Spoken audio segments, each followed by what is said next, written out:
Uma história de determinação e muita fé. No programa de hoje você vai conhecer o seu Reinhold, que nasceu na Polônia, mas encontrou no Brasil uma oportunidade de recomeçar a vida, junto com a família.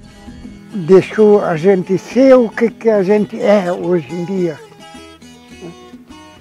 Porque foi lutado bastante.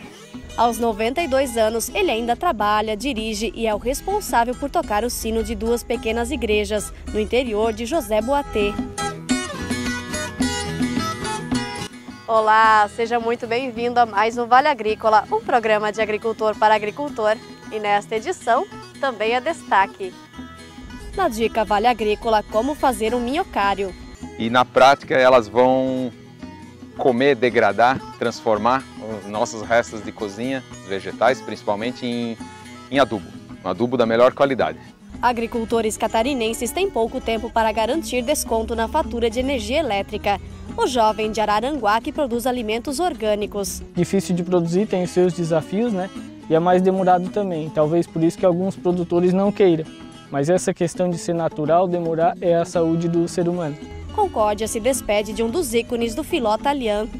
Tem a segunda reportagem mais vista em 2019. Você já sabe qual é? Uma dica, foram quase 5 milhões de visualizações. Tem a receita do queijinho branco, também conhecido como Keshmir, ingrediente principal da cuca de queijo alemã e também acompanhamento do pão.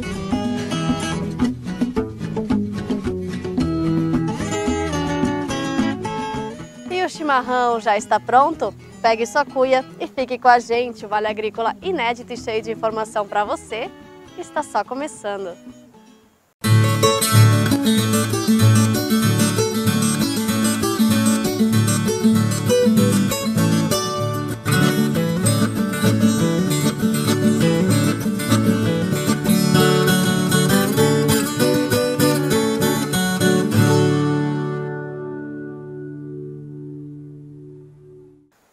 Santa Catarina já é o 4º maior produtor de orgânicos do Brasil. Você vai conhecer agora o jovem de Araranguá que encontrou nesta produção mais qualidade de vida.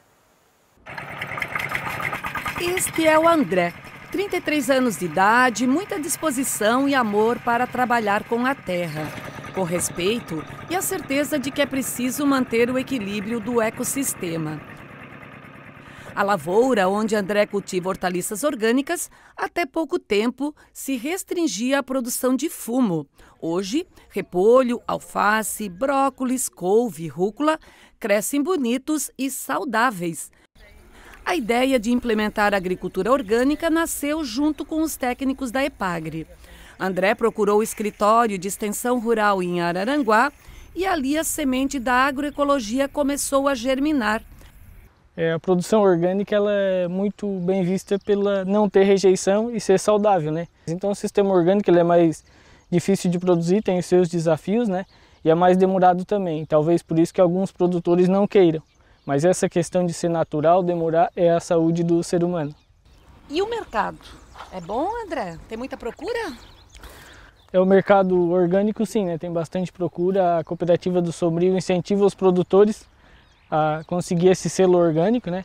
Porque a procura é grande. Nas cidades grandes e até nas cidades mais próximas ao interior também tem bastante. E você pensa um dia ampliar ainda mais essa tua área? A gente pretende crescer, né? A gente começando, a gente quer crescer. Hoje são 2 hectares certificados e conforme isso for andando economicamente, né? A gente vai caminhar junto. O agricultor aqui, ele começou a produção esse ano. Então, a extensionista rural da EPAGRE, Luciana Ferro Schneider, acompanha de perto a produção orgânica e mostra ao André, na prática, as melhores técnicas para produzir sem depender de produtos químicos. Existem várias soluções eficientes que conservam as propriedades do solo e garantem boas colheitas. a gente trouxe para a propriedade várias culturas diferentes para o André avaliar dentro do manejo dele qual que ele gostaria de se adaptar para fazer o plantio direto das hortaliças. Então aqui a gente está numa parcela de aveia, ela ainda não está pronta para fazer a rolagem, mas é bem importante os agricultores avaliarem dentro da propriedade não só uma cultura, colocar várias culturas e de inverno principalmente, né, que começa a primavera, eles vão conseguir rolar essa matéria aqui, esse material e plantar as hortaliças direto na cobertura verde. Dentro do sistema de plantio direto é super importante uma forma que o agricultor tem que achar de como rolar esse material verde, essa matéria verde que ele vai plantar. Aqui na propriedade do André é utilizado um rolo-faca, que ele adaptou, né? Ele viu vários modelos que a gente mandou para ele, conversou e ele adaptou, já tem adaptações que dá para fazer ainda. Então é uma adaptação do agricultor para simplesmente rolar esse material e o material vai se assentando no solo e ele vai depois plantar em cima desse material. E aqui a gente pode observar ainda a aveia palhada aqui no terreno, né? Isso, essa palhada da aveia, ela propicia um conforto térmico para as plantas que vão ser plantadas, né, para as hortaliças, para as minhocas, para os organismos, e ela também propicia que a planta ela se desenvolva muito melhor, porque promove uma reciclagem dos nutrientes. Então todos os nutrientes que estavam na aveia, que a aveia absorveu, eles de alguma forma acabam voltando para o solo, acumulando matéria orgânica. Então a gente sempre fala que é muito importante ter a palhada para a produção, né? O sistema de plantio direto de hortaliças hoje, ele é uma necessidade para aqueles que querem produzir bem no nosso clima, né? Clima tropical, quase tropical, né? Porque o solo ele pede a cobertura morta, ele pede as raízes das espécies de adubação verde que alimentam os micro-organismos, as minhocas. É um sistema que é inteligente, né? Que imita a natureza, né? Qual é o sistema de irrigação que o André utiliza aqui na propriedade? Ele usa um sistema de irrigação por gotejamento, então as gotas elas caem direto no solo, não caem na planta, né? É um sistema que foi todo planejado para o sistema de hortaliças, então são bastantes fitas gotejadoras. O tempo de rega dele é bem curto, são de 12 a 14 minutos que ele fica irrigando. A propriedade está dividida por setores, então ele liga um setor, não liga o outro. Ele consegue programar. É um terreno muito arenoso, então ele não teria como produzir hortaliças sem a irrigação por gotejamento. Hoje é um dia especial para o André. Ele está recebendo o grupo da Ecovida para uma vistoria da propriedade e busca da certificação. Esta é uma etapa fundamental para a conquista do selo orgânico. Essa propriedade tem um acompanhamento dos outros agricultores do grupo local, né, que orientam, e geralmente a gente só vai pedir a certificação por um proprietário quando realmente ele estiver entendido e inteirado das normas, das diretrizes, tanto da rede Ecovida, como a própria condição da propriedade que dá ele ao certificado de propriedade, como eu digo, com cultivo orgânico, que é fornecido pelo MAPA, né, o Ministério da Agricultura.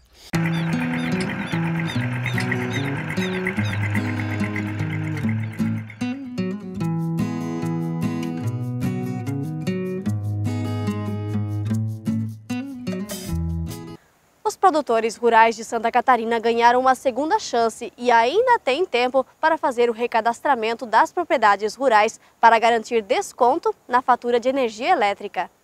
Produtores rurais de Santa Catarina foram surpreendidos com tarifas mais altas na fatura de energia elétrica em 2020. É que para ter valores reduzidos, os agricultores precisavam fazer o recadastramento até dezembro junto à Celesc. Quem não fez, recebeu a cobrança já no início do ano. Agora, a Agência Nacional de Energia Elétrica, ANEEL, abriu um precedente. Os consumidores que compõem a classe têm até o final de março para comprovar que tiram o sustento familiar do campo. O assunto foi abordado pelo deputado Altair Silva na Assembleia Legislativa. Serviu de alerta, já que falta pouco mais de um mês para o prazo terminar. O produtor ainda pode se recadastrar na Celesc, comprovando a sua atividade ligada ao setor produtivo do agronegócio até o dia 30 de março. Então, ainda há tempo o produtor se recadastrar, comprovar que é produtor rural, que vai ter assegurado a sua taxa de energia elétrica diferenciada para quem atua no setor produtivo do agronegócio.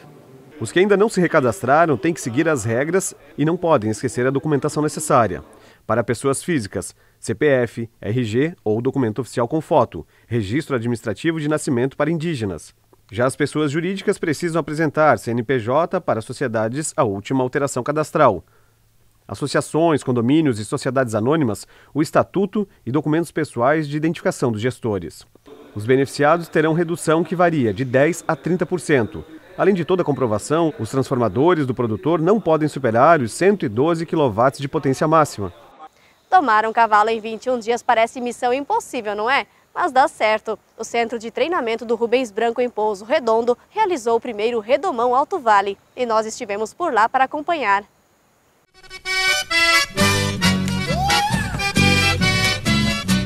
Cercar o boi na saída do brete com 2 cavalos já é uma difícil missão em qualquer circunstância. Se o boi não quiser colaborar, então, desafio dobrado.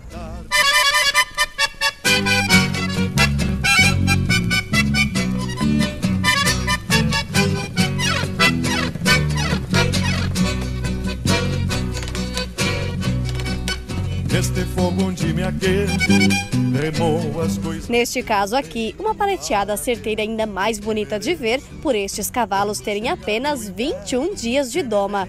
O Alto Vale recebeu pela primeira vez uma prova de redomão. Tem uma importância muito grande porque prestigia todos os domadores, principalmente os da região do Alto Vale. Então nós tivemos aqui participantes de outros estados, tivemos ginetes domadores de renome nacionalmente conhecidos e tivemos gente da própria região do Alto Vale. 21 dias antes da prova, todos os cavalos foram testados pela comissão julgadora da Associação dos Cavalos Crioulos, para garantir que eram realmente chucros. Depois disso, cerca de 3 semanas de trabalho intenso, onde conta a habilidade do ginete e também a genética do animal. O Júlio César foi o campeão desta edição, com apresentações impecáveis. Eu acho que para a gente chegar a ter um resultado como a gente tem hoje é muita dedicação, né? A gente começa a montar cavalo às 6 horas da manhã e anoitece montando cavalo, porque se não tem dedicação, a gente não consegue chegar no resultado. Eu sempre falo assim que o cavalo 50% é domador e 50% é genética. Se não tiver genética, a gente não chega. Como é uma prova com muito pouco tempo, né, e a exigência é grande, não adianta tu ser um bom domador, um bom treinador e tu não tiver um bom animal para tu poder mostrar isso aí, né? Então a genética é fundamental nesse tipo de prova. São testados diversos quesitos, entre eles andadura, mansidão e obediência ao domador.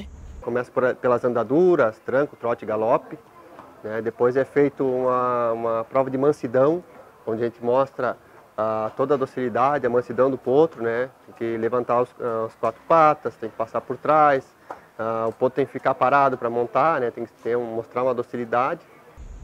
Tem ainda a prova de laço, figura e esbarrada, numa distância de 40 metros.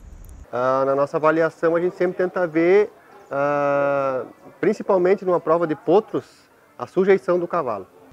Provas de redomão como esta, acompanhadas pela ABCC, são usadas no ranking de acesso a importantes provas do país. E mais do que isso, garantem domadores afiados no seu trabalho e mais cavalos preparados para a lida.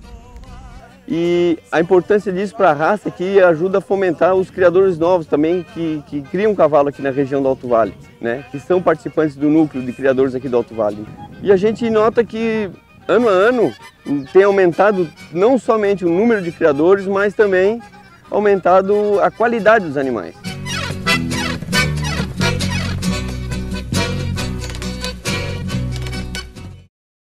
É bonito de ver, né?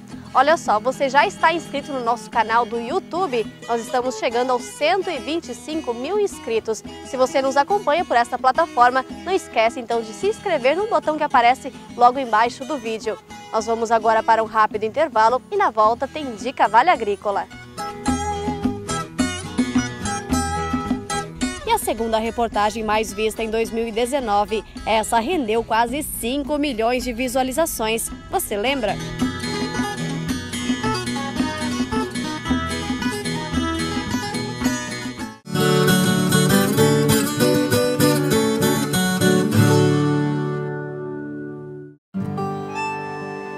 A vida no campo não é como a vida na cidade.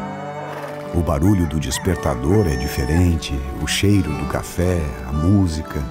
A gente gosta de fazer as coisas de outro jeito, do nosso jeito.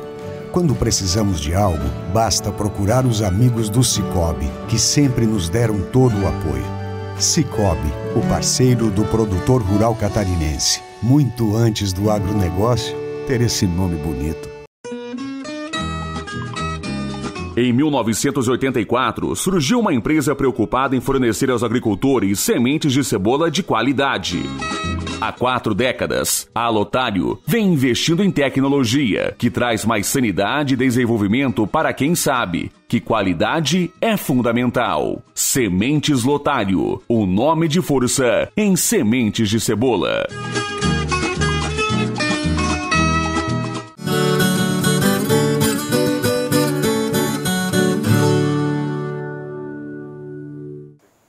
E agora tem dica Vale Agrícola, como fazer um minhocário e assim dar o destino correto para sobras de cozinha e ainda produzir esterco.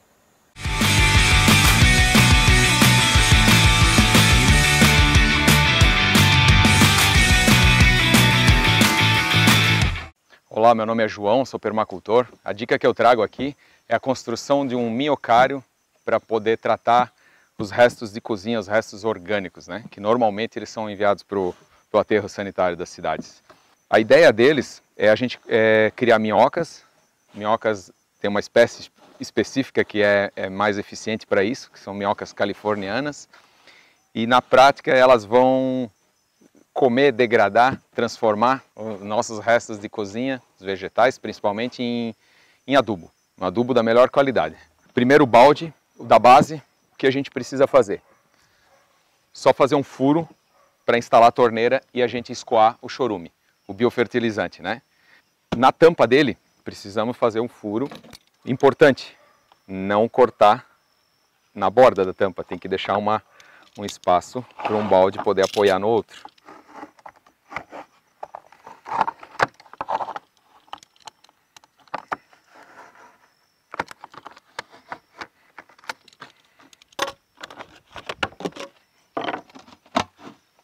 O primeiro balde já estaria legal.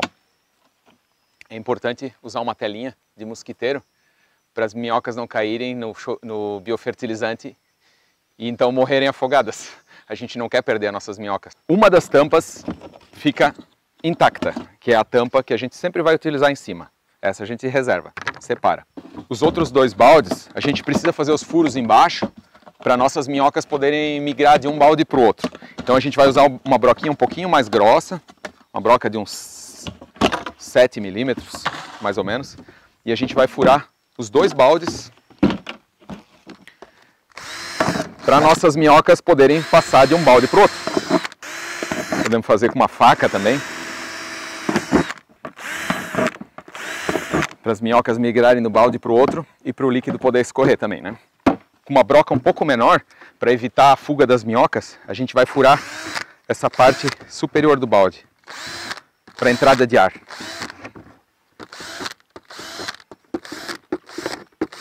Uma tampa a gente reservou inteira e a outra tampa a gente vai fazer um recorte na parte central dela, lembrando de deixar uma borda para um balde poder apoiar no outro, né? Esse aqui seria um novo minhocário montado. Só está faltando encaixar fazer o furo da torneira e colocar a tela, né? Como começar então? A gente vai colocar as minhocas aqui com um pouquinho de restos vegetais, pode ser um pouquinho de terra, um pouco de matéria seca, para elas começarem a se ambientar e começar a se alimentar. O manejo é o seguinte, a gente inicia com as minhocas e começa a colocar os restos vegetais no primeiro balde. As minhocas já vão processando os alimentos, transformando em humus de minhoca. A partir do momento que a gente chegou no final e encheu o balde de restos de vegetal, o que a gente faz? A gente pega a tampa, esta tampa vazada, depois coloca aqui, as minhocas vão estar aqui dentro com o balde cheio. A gente traz um balde vazio, o segundo balde, ou o terceiro balde que está vazio ainda, coloca ele em cima e começamos a depositar os restos vegetais nesse balde vazio. Automaticamente, a hora que começar a faltar alimento aqui, as minhocas já vão migrando para o balde de cima que a gente está enchendo agora. A partir do momento que esse balde vai enchendo, as minhocas todas migram para ele. Chegando ao final desse segundo balde, o composto aqui já vai estar pronto. Então a gente já pode tirar, usar esse composto, usar na horta e o balde volta a ficar vazio. Fizemos um revezamento, volta o balde cheio para baixo e o balde que nós acabamos de esvaziar vai para o andar de cima e começa tudo de novo. De vez em quando a gente precisa esvaziar o biofertilizante que vai se formar aqui, que é um líquido escuro. Escuro, porém cheio de nutrientes. Não tem cheiro, não tem mau cheiro. E um miocário bem manejado pode ser usado tranquilamente dentro de um apartamento. Não vai ter mau cheiro.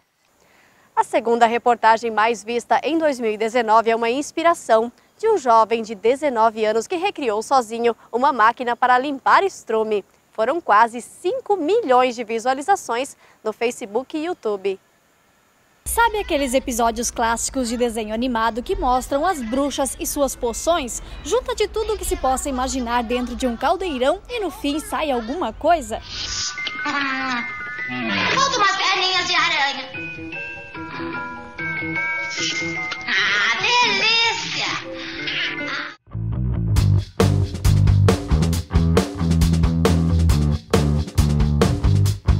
Lá em Angelina não é nenhum desenho animado, mas o Matheus fez quase a mesma coisa. Este é o Super Limpador de Estrume. 4 velocidades de frente, uma de ré, que faz o trabalho de 1 hora em apenas 5 minutos.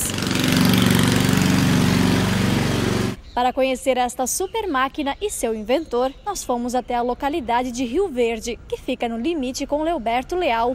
O Matheus tem só 19 anos. Eu vi um vídeo na internet e daí deu a ideia de fazer. Daí o pai apoiou e nós começamos a achar as peças para construir o carrinho. Olhando assim, você consegue definir com o que foi feito o limpador? Se não, vamos por partes. Ele tem um motor estacionário abastecido a gasolina. A caixa de embreagem é de Gol. O banco e 2 das rodas também são de carro. Já o de trás é de moto. E a marcha? A marcha é rústica, de osso de boi. Foi difícil, mas com um pouco de força de vontade eu consegui fazer. Foi muito pensado, assim, eu demorava muito tempo pensando, foi mais tempo pensando do que para construir. Antes das dificuldades de construção, teve as de convencimento. No começo eu pensei, mas como que ele vai dar jeito, né? Fazer um carrinho, pra gente é uma coisa que só se fazia em indústria, né? E coisas assim. Aí daí ele insistiu, eu acabei apoiando. Daí eu sempre dizia, pai apoia financeiro que o resto eu dou jeito, né? Depois da autorização e do patrocínio, o Matheus levou 3 meses para fabricar. Ele fez tudo nesta oficina, que fica atrás da casa. Sem nenhum curso técnico, usou apenas os conhecimentos de dia a dia que aprendeu com o pai, o seu Edgar. Se dividia entre o trabalho com as mimosas e a construção do limpador. E no final das contas, a máquina ganhou ainda alguns aditivos especiais. Às vezes quando a gente tira leite mais cedo, daí aqui fica meio escuro, né? Daí usa os farol para poder limpar. Outro ponto importante da máquina é esta alavanca que levanta a lâmina. Tipo quando vai empurrando e depois quando volta de ré, a gente pega e levanta aqui para a lâmina não vir arrastando no chão. Agora a limpeza de pá é só mesmo para mostrar quão difícil era fazer o trabalho antes. Uns 40, 50 minutos, assim, só para limpar aqui. Daí depois ainda tinha mais lá, onde as vacas se alimentam lá. A gente amontoava com a pá e depois tem que juntar dentro do carrinho de mão e levar até lá ainda.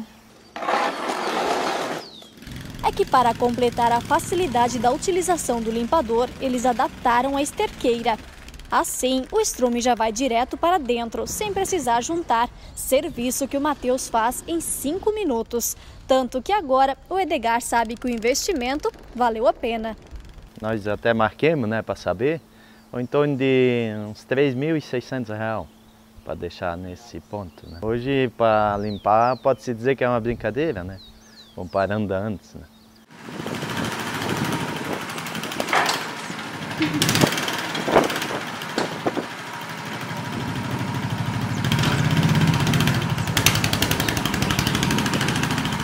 E como boa brasileira, a gente não se contenta enquanto não testa. No pátio, para a sorte das vaquinhas e dos postes que assim ficaram intactos.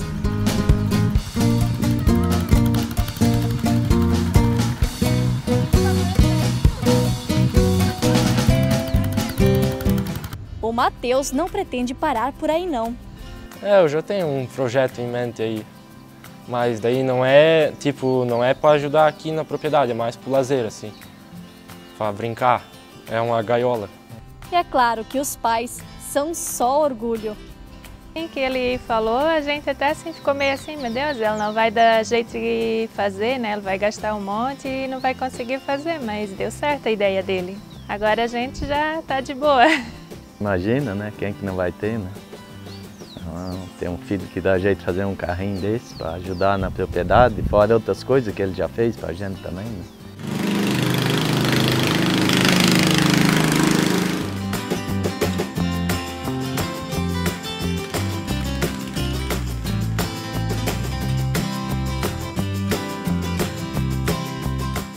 Esse menino é uma lenda, ainda vai muito longe. E qual será que foi a primeira colocada então, hein? Palpites? A gente vai fazer mistério até a semana que vem, não esquece de acompanhar o programa. Nós vamos agora para um rápido intervalo e na volta tem a história do seu Reinhold, que veio da Polônia para o Brasil ainda criança. Uma história de muita garra e perseverança. Pega a Geschmia para fazer uma Käsekuchen para comer no Frühstück. Os alemães têm muitas palavras difíceis no vocabulário. Simplificando, é dia de aprender a fazer o queijinho branco, principal ingrediente da cuca de queijo. E a triste despedida, a morte de um ícone da agricultura e da cultura de Concórdia.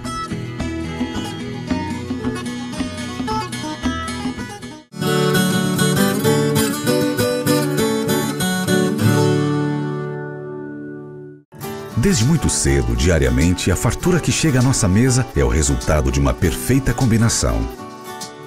O trabalho do homem do campo e a excelência em nutrição animal das rações Cravil. Produtos desenvolvidos com ingredientes selecionados do campo, alta tecnologia e experiência de mais de 40 anos de quem se preocupa com o resultado final. Um plantel produtivo e saudável. Rações Cravil. Tecnologia conquistando resultados. A Eco7 é a única do segmento certificada pela Sociedade Brasileira de Reabilitação Traumatológica e Ortopédica. O processo de fabricação dos colchões Eco e acessórios do sono da Eco7 é certificado pelo ISO 9001. Produzimos alta tecnologia para preservar seu maior patrimônio, sua saúde. Diga sim à vida, conforto e cuidados com sua saúde e bem-estar. Colchões Eco7, sinônimo de longevidade.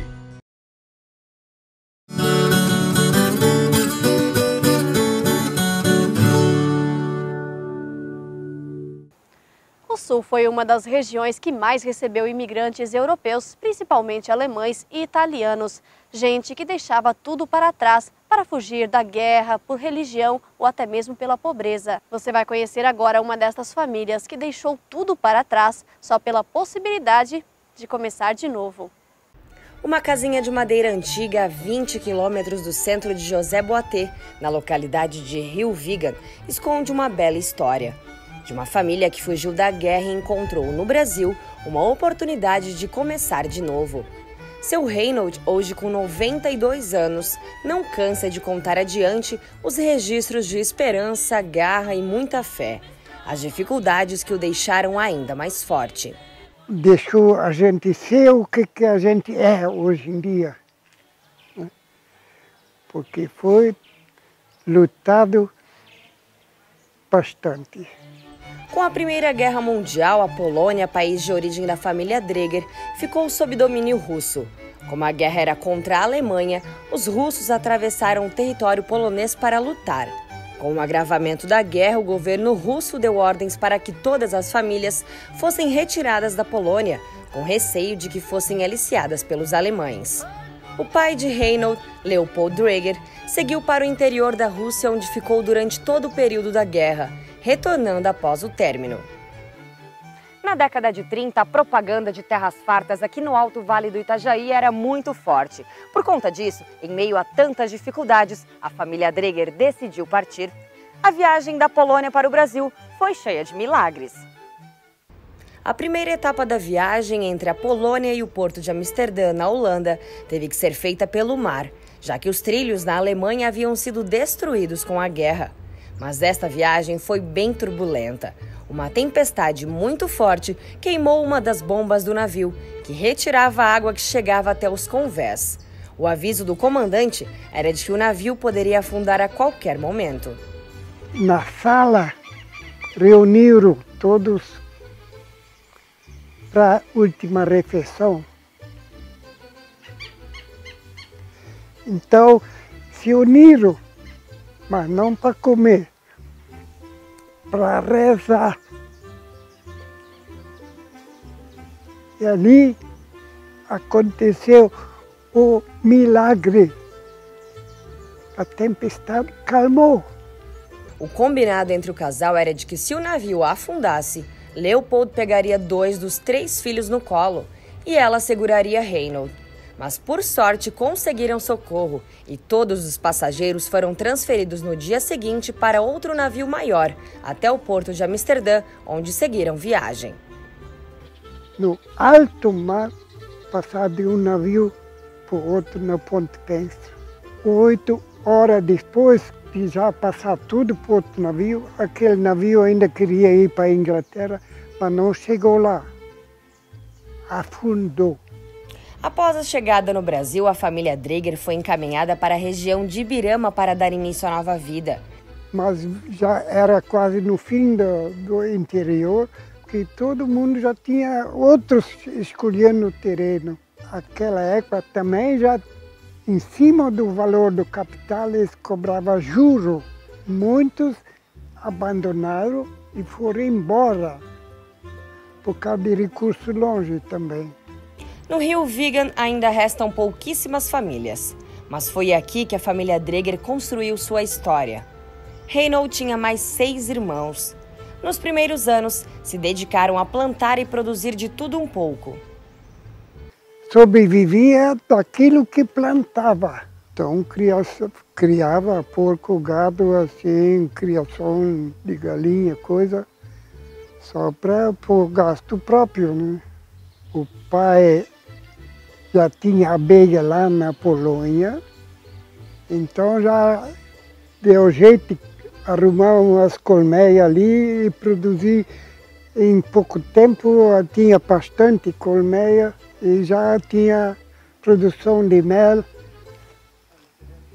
Por gasto ia vender, botava na carroça e ia levar para vender. Talvez em Ibirama, conforme todo mundo comprava mel.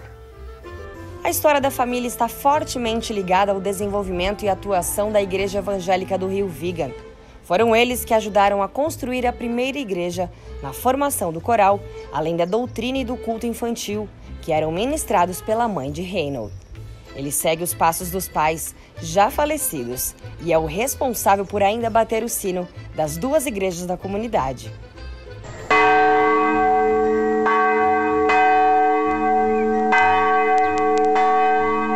Estou com ideia de ensinar alguém, né?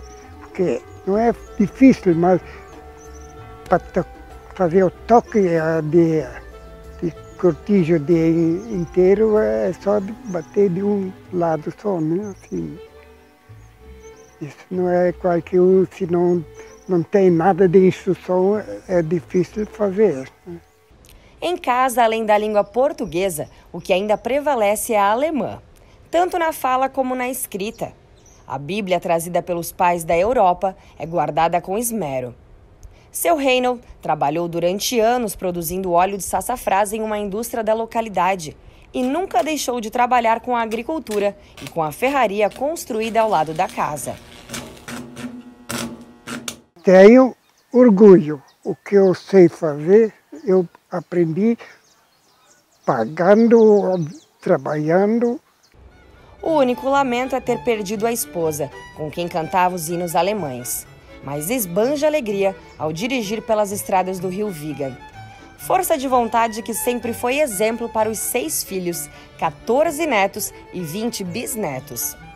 A gente está contente, né, dele tá na verdade, às vezes melhor do que a gente. Até hoje em dia eu não sei o que era isso. Tem medo, agora tem alguma coisa que eu confio hoje ainda no anjo de guarda que sempre acompanha a gente. Um legado gravado em um livro escrito pelo próprio Reinhold. História repleta de dificuldades, milagres, trabalho e de muitos ensinamentos. Eu tenho orgulho porque a maioria, nem que quisesse, não consegue imitar. A vida tem que ensinar a fazer as coisas. Tudo isso me serviu, eu posso passar para frente.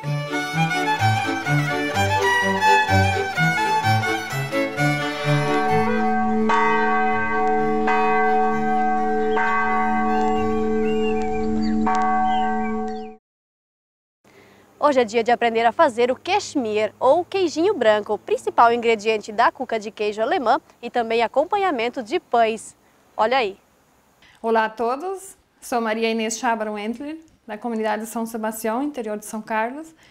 Eu participei de todos os concursos de receitas da culinária que fizemos da EPAGRE e hoje eu vou apresentar o requeijão, que é o Kashmir. Para fazer o requeijão, o Kashmir, eu preciso de três ingredientes. O leite, pôr para azedar e coalhar, e depois, em seguida, a nata e o sal para complementar. O processo do leite daí é o leite fresco, que tu tira, e depois deixa uns 2, 3 dias em temperatura ambiente para que coalhe. O leite precisa de quando é quente, uns 2, 3 dias para coalhar. E quando for frio, precisa de mais. Depois do leite coalhado, a gente coloca na panela para esquentar, para sair o soro, para depois botar, escorrer. Bem, agora vamos levar para o fogo para esquentar, para separar o soro da coalhada. Vamos mexer ele um pouco, o leite, para separar o soro da coalhada por uns 5, 10 minutos e deixar em fogo médio. Esse é o ponto, o soro já está bem separado, a coalhada está bem branquinha e o soro amarelo. Agora o próximo processo é colocar a coalhada no saquinho. Esse é um saquinho de pano branco próprio que eu fiz para escorrer o soro da coalhada.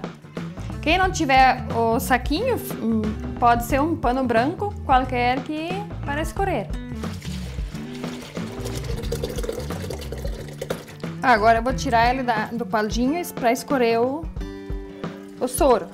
Espremer ele um pouco. Agora em diante eu posso pendurar ele para deixar escorrer o resto do soro durante um meio dia por aí, até que ele ficar bem sequinho. Depois do período de escorrer o soro, daí já vamos poder tirar ele do saquinho, que ele está bem sequinho, para misturar com a nata. Amassar ele primeiro bem e depois misturar o sal e a nata. Agora eu vou amassando ele bem. Depois de bem amassada, eu vou colocando a nata. Isso fica a critério de cada um, a quantidade, pois muitos querem mais úmido e os outros querem mais sequinho. Depois de bem misturado, está na hora de colocar um pouquinho de sal que é a gosto de cada um daí.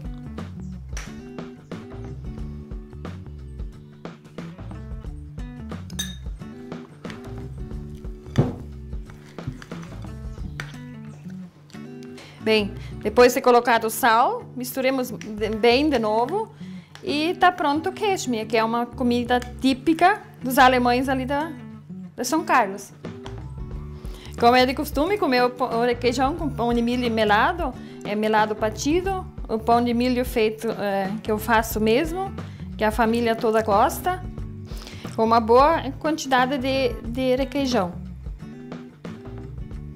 Outra sugestão de usar o requeijão é fazer o recheio na cuca, que eu uso o requeijão com um pouco de açúcar, substituindo o sal.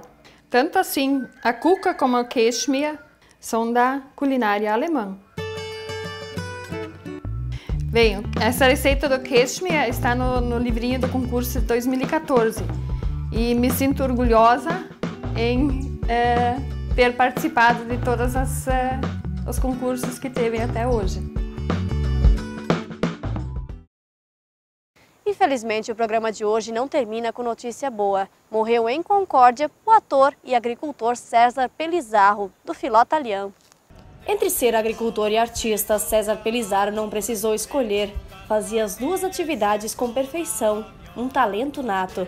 Fez da estrebaria a recepção dos turistas e do paiol o palco de um espetáculo. Do Filó Talian, uma religião. Olha, na verdade, eu sempre gostei dessas atividades. Eu sou uma pessoa que é bastante envolvida na comunidade. A gente fazia teatro na comunidade. Então isso, o Frigo veio com a história na época de trabalhar com cantos italianos. Aí a gente pensou também de resgatar um pouquinho da história dos nossos bisavós que saíram da Itália para uma aventura aqui na América, né? Se durante o dia o agricultor não parava, nas noites do fim de semana ou feriado se transformava. Saía de cena o César, entrava o Tony. A nona lavava os pés numa, a nona amassava o pão na outra, né, gente? É uma figura que saiu lá da Itália e veio buscar uma nova vida aqui na América. E a gente conta toda a história da imigração italiana, né? Esse é mais o papel que eu faço. Eu faço o jogo da Mora também. E conta algumas anedotas também, ele frótole ali. No personagem, César narrava com tamanha precisão os fatos, como se realmente tivesse vivido em outros tempos. A Itália é um país pequenininho, e famiglie tutti com 15, 16 filhos, tutta famiglia grande a giocare, lá que manquei posse para lavorare. César faleceu na quinta-feira, no fim do dia, após um acidente de trabalho em uma serraria. Chegou a ser socorrido, mas não resistiu aos ferimentos. O corpo foi velado durante a sexta-feira e enterrado na localidade de Lajeado dos Pintos, em Concórdia. Para os amigos e familiares, fica a figura alegre e que nunca deixou de lado as raízes. Olha, eu penso que é um trabalho importante para nós não esquecermos as raízes nossas, né? Eu me realizo porque para nós é um momento de descontração.